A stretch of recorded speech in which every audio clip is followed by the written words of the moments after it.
Hello everyone, Radhe Radhe, good morning, शुभ प्रभात, नमस्कार। कैसे हैं आप सब? अच्छे होंगे। आशा करते हैं कि आप लोग बहुत अच्छे होंगे। मैं भी अच्छी हूँ दोस्तों। तो आज सुबह 4 बज रही है। सुबह की 4 बजे अर्ली मॉर्निंग में उठ चुकी हूँ और मेरा रूटीन आप सभी के साथ मैं शेयर करने जा रही हूँ। देख सकते हैं इस तरह से मैं डेली उठती हूँ। हाथ को दोनों हाथों से मल कर जो है आँखों के स्पर्श करती हूँ। तो ये नियम जो है ज़रूर अपने लाइफ में ऐड करने चाहिए। सूर्य सो कर उठने से जस्ट अपने हाथों के रेखा हाथों को मलने के बाद आँखों पर ज़रूर स्पर्श करिए। इस करने से क्या हो कि आपके आँख की रोशनी भी बढ़ती है और दिनचर्या आपको बहुत अच्छे से गुजरेगी। इस तरह से नियम करने से तो मैं सबसे पहले जो है दाहिना पैर जो है फर्श पर रखूँगी, क्योंकि सर्वप्रथम दाना परमर धरती माता से जो है उनको प्रणाम जरूर करना चाहिए। ये जो नियम है ना दोस्तों, काफ़ी अच्छा रहता है। जब से मैं नियम ये अपनाई हूँ ना दोस्तों, पहले नहीं करती थी, मगर मैं ये 4-5 साल से इस तरह का नियम जो है काफ़ी फॉलो कर रही हूँ और सबको बच्चों को भी बताती हूँ। मेरे दोनों बच्चे भी करते हैं जैसे मैंने आपको करके दिखाया। तो ये नियम काफ़ी बहुत लाभदायक भी है, अच्छा भी है। आपका दिन भी शुभ होता है। मैं अमित भी करते हैं, तो अमित जो है दूसरे रूम में सोते हैं, मैं दोनों बच्चे के साथ सोती हूँ। दोनों बच्चों को एग्जाम चल रहा है, दोनों बच्चे पढ़ाई कर रहे हैं तो उठ के गए हैं। उन दोनों को उठाने के बाद मैं खुद भी उठी हूँ और बेड वगैरह सब कुछ ठीक इसी समय कर लूँगी, क्योंकि बाकी के काम में अगर लग जाऊंगी ना तो मेरे बैठ जो है दिन भर दोपहर तक ऐसे ही रह जाएंगे। तो साथ साथ कि मैं उठने के बाद अपने बैठ को अच्छे से ठीक कर लेती हूँ, ताकि उठते साथ ही बैठ को सबसे पहले आपको बैठ ठीक जरूर करना चाहिए। इसी तरह छोड़ना नहीं चाहिए। तो जस्ट मैं बैठ ठीक करने के बाद जाऊंगी बाकी के काम करने। दोनों बच्चे के चल रहे हैं पढ़ाई पढ़ाई कर रहे हैं। सुबह में वो भी 4 बजे जग जाते हैं और उधर पढ़ाई कर रहे हैं हॉल में, डाइनिंग रूम में। तो एग्जाम चल रहा है ना दोस्तों, तो सुबह सुबह उन दोनों को भी जगाना पड़ता है। तो जब तक एग्जाम चलेगी तो वो लोग उठ के पढ़ाई करेंगे। बाकी ज़्यादा ठंड अगर पड़ती है तो लेट से ही उठाएंगे, क्योंकि ज़्यादा ठंड में बच्चों लोग को उठाना भी ठीक नहीं है। तो यहाँ आ गई किचन में। किचन में आने के बाद मैं 2 गिलास पहले जो है गर्म पानी पीऊँगी। गर्म पानी पीने के बाद जो है डस्टिंग करना शुरू कर दूँगी, क्योंकि काफ़ी इस समय का जो टाइम होता है ना बहुत ही फास्ट निकलता है। जितना जल्दी हो सकता है सोचती हूँ कि काम जो है सुबह सुबह निपटा लूँ। तो मैंने अपने दरवाज़ों को ओपन कर लिया है। अब झाड़ू लगा लेते हैं। तो मैं सारे रूम में झाड़ू लगाने के बाद जो है बाहर की ओर मैं जा रही हूँ झाड़ू लगाने। काफ़ी अभी अंधेरा है, अभी 4:10 हो रहा है दोस्तों, 4:10 हो रहा है, अभी ज़्यादा टाइम नहीं हुआ है। तो 5 साढ़े 5 बजे हल्का हल्का जो है इंजोरा शुरू हो जाती है। दिन का उजाला होना शुरू हो जाती है। अभी काफ़ी अंधेरा है। हल्का हल्का पानी बूंदा भी हुई थी कल और सुबह में भी हुई है। बाकी अभी जो है पानी बूंदा बंद हो गई है, अभी नहीं हो रही है। तो मैं ऐसे ही निकल गई हूँ बिना शॉल और स्वेटर के, क्योंकि अंदर में रूम में नहीं लगती है ठंडा, बाहर निकलने पर लगती है। तो अपना जो है दरवाजे को अच्छे से साफ करूँगी, पानी छिड़काव जरूर करूँगी। तो मैं डेली जो है पानी छिड़काव करती हूँ। ये नियम करने से काफ़ी अच्छे रहते हैं। और कहते हैं कि सुबह 4 बजे से 6 बजे तक लेके जो है लक्ष्मी माता ब्रह्म करती है। तो 1 मग 1 लोटा जल जो है आप दरवाजे पर जरूर छिड़कें, क्योंकि ये छिड़कने से काफ़ी शुभ होती है। माता लक्ष्मी ब्रह्म करती है, देखती है कि कितने किसी के दरवाजे साफ है या ना है। ये नियम मेरे जो है 4-5 सालों से ये जुड़ गया है, तो एक नियम बन चुका है। बहुत अच्छा लगता है ये नियम करने से, एक रूटीन बन गई है। तो स्नान करने के बाद सारे साफ सफाई करने के बाद आ गई हूँ नहाकर, क्योंकि अघन मास का महीने चल रहे हैं दोस्तों। तो लड्डू गोपाल का विशेष सेवा होता है अघन मास के महीने में। हरि विष्णु जी की माना जाता है। तो लड्डू गोपाल के रूप में हरि विष्णु ही है, इनको मैं हरि विष्णु ही मान के जो है पूजा करती हूँ। तो मैंने यहाँ कच्चे दूध ले लिए हैं, कच्चे दूध के से इनको स्नान कराती हूँ। कभी सादे जल से भी स्नान करती हूँ, जरूरी नहीं है कि डेली दूध से ही स्नान करूँ। कभी गंधोई स्नान करा देती हूँ गोपी चंदन और लाल चंदन डालकर, तो उसी को बोलते हैं गंधोई चंदन। तो इस तरह से मैं अपने गोपाल जी को सेवा करती हूँ दोस्तों। तो इस तरह से मैं स्नान करने के बाद आ गई मंदिर में। कभी कभी जो है नाश्ता बना के इनको स्नान कराती हूँ। आज टाइम था तो सबसे पहले इनको स्नान करा दिया, उसके बाद दूध का भोग लगा दी हूँ। दूध का भोग लगाने के बाद ही मैं डायरेक्ट जो उठाने के बाद इनको स्नान नहीं कराती हूँ। सबसे पहले इनको दूध का भोग लगा देती हूँ। जब तक मैं अपना पूजा की जितनी भी बर्तन रहती है धुल लेती हूँ, जब तक इनको दूध के भोग लगाने के बाद ही मैं करती हूँ इनको स्नान।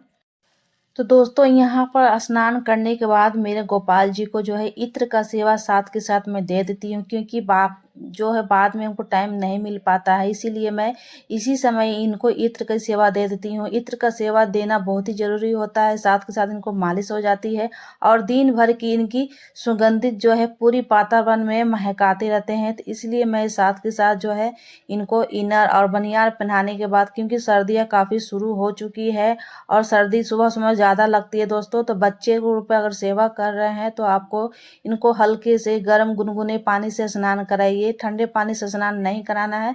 तो गर्म पानी करते हुए मैंने वीडियो नहीं शूट की थी, तो नेक्स्ट वीडियो में दिखाएंगे कि गर्म पानी से ही मैं पूरे सर्दिया में जो है अपने गोपाल जी को सेवा करती हूँ। और समर में जो है ठंडे पानी से, ताज़े पानी से इनको स्नान किया जाता है। तो नित्यम दिन जो इनको स्नान होता है, सर्दी रहे मौसम कुछ भी रहे, हर मौसम में इनको स्नान कराना ही रहता है। थोड़ा कराए या बहुत कराए, स्नान कराना अगर हम नहीं कराते हैं तो बच्चे लोग भी करा देते हैं स्कूल जाने से पहले। कभी समय रहता है तो बच्चे लोग भी स्नान कराते हैं, ज़रूरी नहीं कि मैं ही स्नान कराती हूँ। बच्चे लोग भी इनको खूब सेवा करते हैं, मैं भी करती हूँ। और ये इनके आने से मेरे घर की वातावरण काफ़ी अच्छी हो गई है। सब बच्चे मेरे करते हैं, दोनों बच्चे करते हैं। कभी मुझे नहीं करना रहता है, बाई चांस कभी कहीं चले गए तो बच्चे लोग ही उनको सेवा करती है ज़्यादातर। तो यहाँ मैं कर लेती हूँ आरती और ठाकुर जी को भी भोग लगा दी हूँ। सारे भगवान जी को भोग लगा दी हूँ। अगर मेरे भगवान जी को आपको दर्शन करनी है तो मेरे दूसरे चैनल पर आपको लिंक डाल दूँगी, देख सकते हैं। उस चैनल पर आपको पूजा पाठ से रिलेटिव जुड़ी हर बातें जो है मिलेगी आपको। तो उसकी चैनल अलग से मिल जाएगी, आपको देख लीजिए अगर देखना चाहते हैं तो। जब नहाने के बाद पूजा करने के बाद आ गए किचन में, क्योंकि बच्चे लोग भी स्कूल चल गए, उनका लंच में हल्के फुल्के बनाकर दे दी हूँ और साथ के साथ मैं ठाकुर जी को गोपाल जी को भी भोग लगा दी हूँ। तो ये हो गया दोपहर का ये लंच तैयारी हो रहा है। बच्चे लोग भी छुट्टी होंगे तो आ जाएंगे, क्योंकि लंच भी तैयारी दोस्तों करना रहता है फटाफट, क्योंकि दिन काफ़ी छोटी करती है, उतनी बड़ी करती नहीं है।